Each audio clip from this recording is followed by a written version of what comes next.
Shalom teman-teman, kembali saya Priscilla menjumpai teman-teman di hari ini.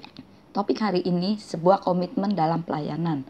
Kolose 3 ayat 23 sampai 24. Di situ dikatakan, dan segala sesuatu apapun yang kamu lakukan, kerjakanlah dengan segenap jiwa seperti kepada Tuhan dan bukan kepada manusia.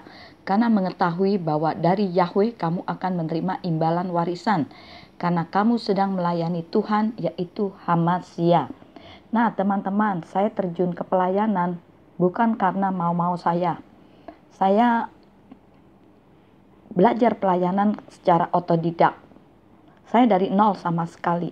Tapi justru Tuhan memakai kehidupan saya untuk menjadi alatnya. Setelah berjalannya waktu, kemudian ada orang-orang di sekeliling saya, mereka berkomitmen untuk ikut melayani pekerjaan Tuhan. Ternyata ada juga yang suam-suam kuku tidak merasakan memiliki pelayanan itu sendiri. Kemudian saya kumpulkan dan saya tanya komitmen mereka, apa masih mau diteruskan atau tidak. Karena apa teman-teman? Karena mereka bukan berjanji kepada saya ataupun kepada gereja, tetapi mereka telah berjanji kepada Tuhan. Memang hal ini merupakan kata yang mudah diucapkan, tetapi sulit untuk dilakukan.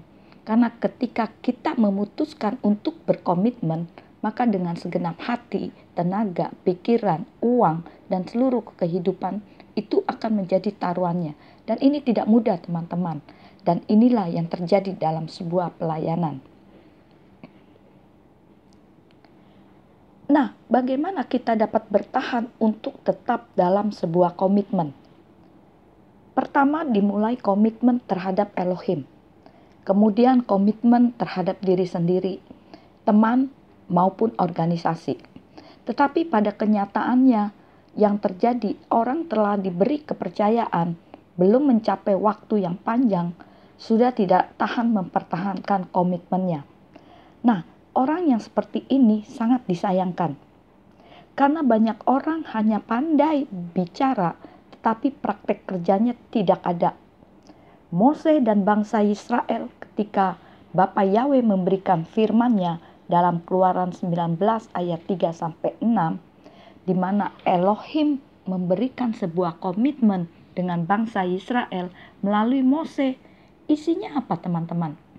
Aku menopang kamu di atas sayap Raja Wali dan membawamu kepadaku.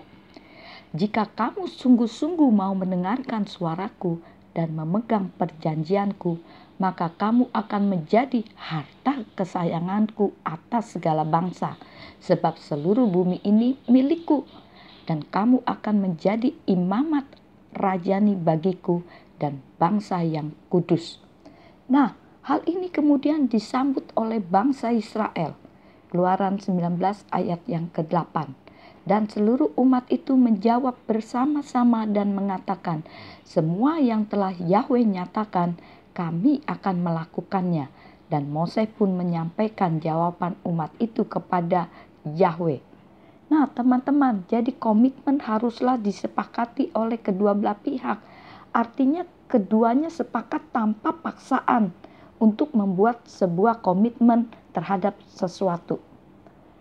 Peraturan-peraturan yang harus ditaati yaitu ketika Bapa Yahweh memberikan hukum-hukumnya kepada bangsa Israel. Orang yang telah diberi kepercayaan oleh Bapa Yahweh tetapi melanggar aturan main, maka Bapa Yahweh akan memberi peringatan.